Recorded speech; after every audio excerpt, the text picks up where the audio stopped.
신문 읽어준 남자입니다. 요즘 대한민국과 미국 그리고 일본, 중국, 주변국들의 고민은 한결같습니다. 이 북한을 어떻게 하면 좋을까?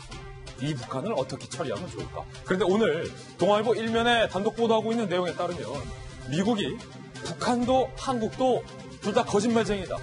이제 그 거짓말에 지쳤다. 라는 반응을 한 것으로 단독 취재가 됐습니다.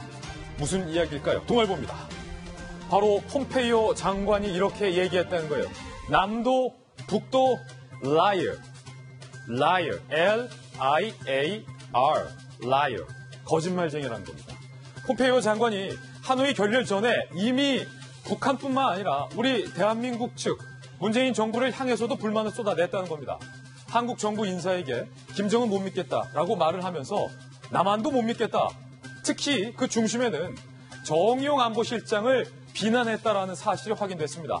북한의 비핵화 의지를 과장해서 말하는 정의용 실장 못 믿겠다라는 겁니다. 결국 정의용 실장 말대로 믿고서 북미회담 했다가 북한의 비핵화 의지를 확인하지 못했다는 겁니다. 한미 정상의 접촉을 통해서 미국과 대한민국 간의 간극을 해소하는 것이 시급하다. 오늘 동아일보는 이렇게 지적하고 있습니다.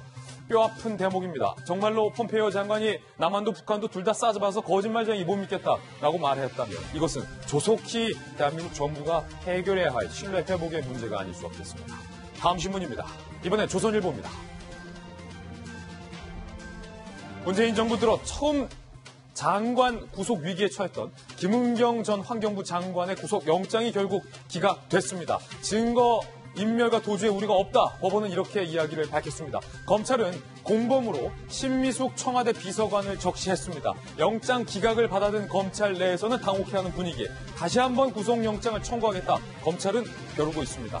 하지만 이번 영장 기각으로 검찰의 이른바 환경부 블랙리스트 수사에는 큰 제동이 걸릴 것으로 전망되고 있습니다. 다음 신문입니다. 이번에 경향신문입니다. 반면 김학의 수사에는 탄력을 받고 있습니다. 조응천 의원이 당시 박근혜 정부의 민정비서관이었죠. 입을 열었는데요. 김학의 동영상을 보고받은 박근혜 전 대통령이 김학의 본인은 아니라고 그러는데 왜 그러냐라고 따져 물었다라는 이야기를 밝혔습니다. 당시 비서관 조응천 무고라며 위에서 묵살했다. 검찰 과거사위는 김학의 뇌물수수 다시 재수사해야 된다. 그리고 그때 당시 민정수석이었던 자유한국당의 곽상도 의원을 직권남용 혐의로 재수해야 된다라고 권고 의견을 내렸습니다. 그런데 여기서 야당은 한 가지 문제를 제기했습니다. 김학의 재수사는 좋은데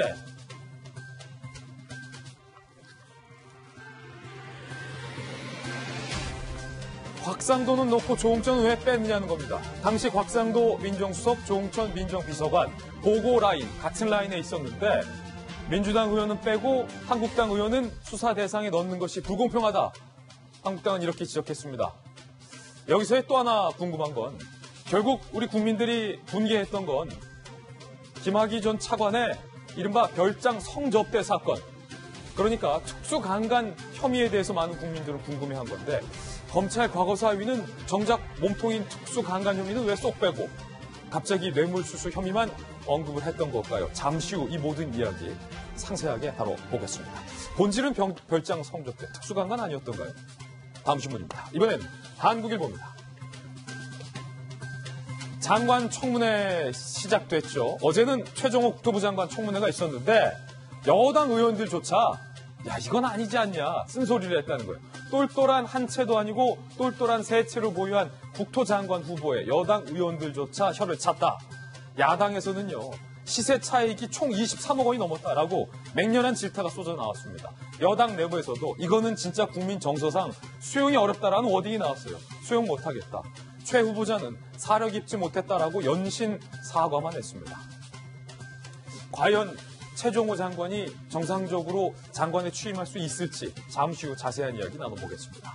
다음 신문입니다. 이번엔 한겨레 신문입니다. 오늘부터요. 누구든지 친환경차로 분류되는 LPG차를 살 수도 있게 되고 탈 수도 있게 됩니다. 제가 정치부 기자 취재하면서 이렇게나 빨리 법이 개정되고 공포되는 건 처음 본 것 같아요. 12일 만에 완전 초스피드, 초고속 법 개정 공포. 그만큼 이 미세먼지 문제 때문에 국민들이 정말로 괴로워하고 있다는 것을 국회에서 잘 반영했다는 얘기겠죠. 확실히 휘발유나 경유차보다 LPG차를 운전하면 미세먼지, 초미세먼지로부터 자유로울 수 있다는 전문가들의 공통된 의견이 나오고 있습니다. 오늘부터 누구나 LPG차 사고 팔 수 있게 됩니다.